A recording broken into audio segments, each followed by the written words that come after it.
இன்னைக்கு நம்ம சேனல்ல ரெயின்போ எப்படி உருவாகுது அண்ட் முக்கியமா செகண்டரி ரெயின்போ, அதாவது ரெண்டாவது வானவில் எப்படி உருவாகுது, அது எப்படி நம்ம கண்ணுக்கு தெரியுது, இதை பத்தி தான் ஃபுல் டீட்டெயில்ஸா பார்க்க போறோம். முழுசா பார்க்கலாமா? Welcome to the Lokah channel.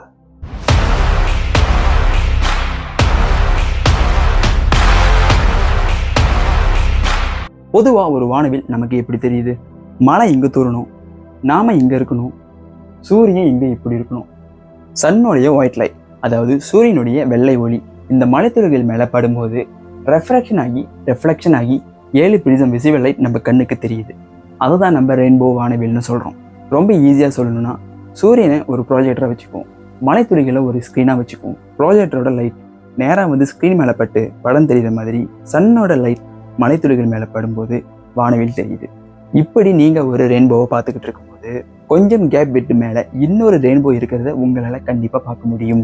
அதுதான் செகண்டரி ரெயின்போ, இரண்டாவது வானவில். பொதுவாகவே ஒரு ரெயின்போ தெரியுதுன்னா அந்த ரெயின்போக்கு மேலே கொஞ்சம் கேப் விட்டு கண்டிப்பாக இன்னொரு ரெயின்போ தெரியும். பட் அது கொஞ்சம் லைட்டாக தான் தெரியும், நாம் தான் அதை கூர்ந்து பார்க்கணும். கீழே தெரியுற நாம் எப்போதும் பார்க்குற பிரைமரி ரெயின்போ ரெட் கலரில் ஸ்டார்ட் பண்ணி வயலட் கலரில் முடியும். அதாவது சிவப்பு வண்ணத்தில் ஆரம்பித்து ஊதா வண்ணத்தில் முடியும். மேலே தெரியுற செகண்டரி ரெயின்போ வயலட் கலரில் ஸ்டார்ட் பண்ணி ரெட் கலரில் முடியுது. ஒரு கண்ணாடி மாதிரி அந்த கலர்ஸ் எல்லாமே அப்படி ஃப்ளிப் ஆகியிருக்கும். இப்போ நம்ம எப்போதும் பார்க்குற அந்த பிரைமரி ரெயின்போவோட லைட் ரெஃப்ளெக்ஷன் எப்படி இருக்குன்னு பார்க்கலாமா? பொதுவாகவே இந்த மலைத்துளிகள், அதாவது இந்த வாட்டர் ட்ராப்லெட்ஸ் எப்படி இருக்குன்னு நினச்சிருப்போம். பொதுவாகவே இந்த மாதிரி தான் இருக்குன்னு நினச்சிருப்போம், ஏன்னா மோஸ்ட்லி நம்ம இப்படி தான் பார்த்துருப்போம். ஆனால் உண்மையாகவே ஒரு வாட்டர் ட்ராப்லெட்ஸோட ஷேப் இந்த மாதிரி தான் இருக்கும். இந்த மாதிரி ஷேப்பில் இருந்தால் தான் நம்மளால் வானவிலை பார்க்க முடியும். அது இல்லாமல் இந்த மாதிரி ஷேப்பில் இருந்துச்சுன்னா சத்தியமாக நம்மளால் வானவிலை பார்க்க முடியாது. இந்த மாதிரி ஒரு ஷேப்பால் தான் லைட்டை ரெஃப்ளெக்ட் பண்ணி விசிபிள் லைட்டை கொடுக்க முடியும். இப்போ இது தான் ஒரு எக்ஸாம்பிள். இது தான் மலைத்துளி. இப்போ நம்ம பிரைமரி ரெயின்போ தான் பார்க்குறோம், செகண்டரி ரெயின்போ பார்க்கல. செகண்டரி ரெயின்போ பார்த்தோம் அப்படின்னா இந்த மலைத்துளியை நம்ம மேலே வச்சு பார்க்கணும். இப்போ நம்ம நார்மல் ரெயின்போ பார்க்கறதுனால, பிரைமரி ரெயின்போ பார்க்கறதுனால இந்த ட்ராப்லெட்ஸை நம்ம கீழே வச்சு பார்க்க போகிறோம். இப்போ இது தான் சன்லைட். சன்லைட்லேருந்து வர ஒயிட் லைட் நேராக இந்த ஏங்கிளில் ரெஃப்ராக்ஷன் ஆகும். இந்த ஏங்கிளில் ரெஃப்ளெக்ஷன் ஆகும். அதுலேருந்து வர ரெஃப்ளெக்ஷனில் தான் அந்த 7 விசிபிள் லைட் நம்ம கண்ணுக்கு தெரியுது. இந்த ஒவ்வொரு ப்ரிசம், அதாவது இந்த 7 விசிபிள் லைட்டுக்குமே ஒவ்வொரு வேவ் லென்த் இருக்குது. அந்த வேவ் லென்த்தை பொறுத்து தான் அந்த கலர்ஸ் எல்லாமே லேயராக அடிக்கிருக்கும். வயலட் கலருடைய வேவ் லென்த் ஷார்ட்டாக இருக்கிறதுனால மேலே இருக்கும். ரெட் கலருடைய வேவ் லென்த் ரொம்ப லென்த்தாக இருக்கிறதுனால கீழே இருக்கும். வயலட்ல இருந்து ரெட் வரைக்கும் வேவ் லென்த் அதிகரிச்சுக்கிட்டே போகும். ஆனால் நம்ம ரெயின்போவை பார்க்கும்போது ரெட் கலர் மேலே இருக்கும், வயலட் கலர் கீழே இருக்கும். ஏன்? இந்த பிரைமரி ரெயின்போ நம்மளால 40 டிகிரியிலிருந்து 42 டிகிரிக்குள்ள பெய்கிற மழை துளிகளில் மட்டும்தான் பார்க்க முடியும். அதுக்கு மேலேயும் தெரியாது, அதுக்கு கீழேயும் தெரியாது. ஸோ வயலட் கலருக்கு கீழே உள்ள மற்ற கலர் எல்லாம் 40 டிகிரிக்கு கீழே தாண்டி போயிடும். ஸோ நம்ம அதனால வயலட் கலரை தவிர மற்ற கலர்ஸ் எல்லாம் பார்க்க முடியாது. அதனால தான் பிரைமரி ரெயின்போல அந்த வயலட் கலர் நமக்கு கீழே தெரியுது. அதே மாதிரி ரெட் கலருக்கு மேலே உள்ள மற்ற கலர்ஸ் எல்லாம் 40 டிகிரிஸ்க்கு மேலே கடந்து போயிடும். ஸோ அதனால நம்ம ரெட் கலரை தவிர மற்ற கலரெல்லாம் பார்க்க முடியாது. ஸோ அந்த 42 டிகிரியில் நமக்கு விசிபிளாக இருக்கிறது அந்த ரெட் கலர் மட்டும்தான். ஸோ அதனால் நம்ம அங்கே ரெட் கலர் மட்டும்தான் பார்க்க முடியும். ஸோ இப்போ ரெட் கலர் மேலே வயலட் கலர் கீழே. ஸோ இந்த 40 டிகிரியிலேருந்து 42 டிகிரிக்கு நடுவில் துளிர மலைத்துளிகளில் தான் மற்ற கலர்ஸ் எல்லாம் சென்ட்ரலில் தெரியும்.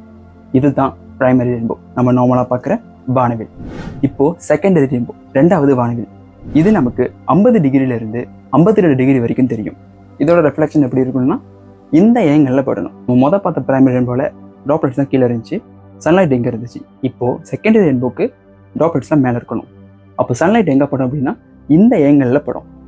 அப்போது ரெஃப்ளெக்ஷன் ஆகி திரும்பவும் இன்னொரு ரெஃப்ளெக்ஷன் ஆகி கடைசியாக ரெஃப்ரெக்ஷன் ஆகுது.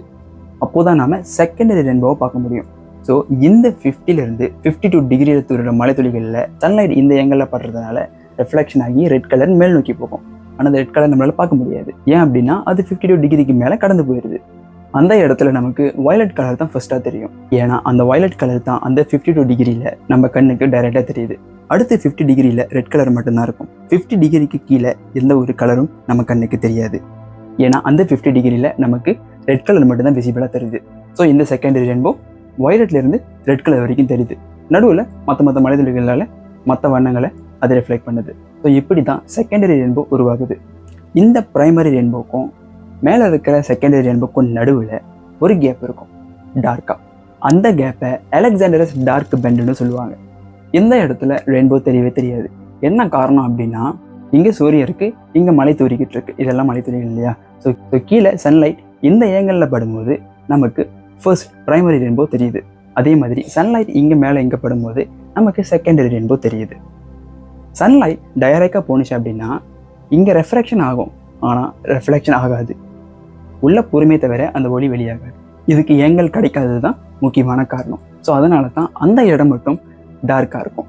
ரெயின்போ தெரியறதுக்கு ரொம்ப ரொம்ப முக்கியமான காரணமே சன்லைட்டு ட்ராப்லெட்ஸில் ஏங்கலில் படுறது தான் காரணம். சரி, ரெயின்போவோட உண்மையான ஷேப் என்ன? நம்ம பார்க்கும்போது கர்ஃபாக இருக்குது, ஆனால் ரெயின்போவோட உண்மையான ஷேப் என்னென்னு பார்த்தீங்கன்னா சர்க்கிள். நம்ம ஏர்த்தோட சர்ஃபேஸில் இருக்கிறதுனால அது கர்ஃபாக தெரியுது. நீங்கள் ஒரு ஹெலிகாப்டர்லேயோ இல்லைனா ஒரு ஏரோப்ளேன்லேயோ அப்படி மேலே ஃப்ளை ஆகி போய்கிட்டே இருந்தீங்க அப்படின்னா அந்த பாதியாக தெரிகிற ரெயின்போ நீங்கள் மேலே ஏற ஏற ஏற ஏற ஃபுல்லாக சர்க்கிளாகவே மாறிடும். ஸோ இதுதான் அது சர்க்கிளாக தெரியறதுக்கான மெயினான காரணம் என்னன்னு கேட்டிங்கன்னா, இங்கேருந்து பார்க்கும்போது சூரியன் ரவுண்ட் ஷேப்பில் வட்டமாக சர்க்கிளாக அது ஒளியை கொடுக்குது. ஸோ அதனால தான் இந்த மனிதர்களில் படும்போது ரெயின்போவும் ஃபுல்லாக சர்க்கிளாகவே தெரியறதுக்கான காரணம். அப்புறம் இன்னொரு முக்கியமான விஷயம், நம்மளால் ரெயின்போவை நெருங்கவே முடியாது. நாம் அதை நெருங்கணும்னு நினச்சோம் அப்படின்னா அது விலகி எட்ட போய்கிட்டே இருக்கும். அதாவது மழை எவ்வளோ தூரம் தருதோ அவ்வளோ தூரம் தான் நம்மளால் அந்த ரெயின்போவை பார்க்க முடியும். ஓகே காய்ஸ், இன்னைக்கு இந்த வீடியோவில் ரெயின்போ பற்றி நிறைய விஷயங்களை தெரிஞ்சிருப்பீங்கன்னு நான் நம்புகிறேன். உங்களுக்கு வீடியோ பிடிச்சிருந்துச்சுன்னா உங்கள் ஃப்ரெண்ட்ஸுக்கு ஷேர் பண்ணுங்கள். அடுத்து இதை விட இன்ட்ரெஸ்டிங்கான டாப்பிக்கோட நான் உங்களை வந்து பார்க்குறேன். பாய்.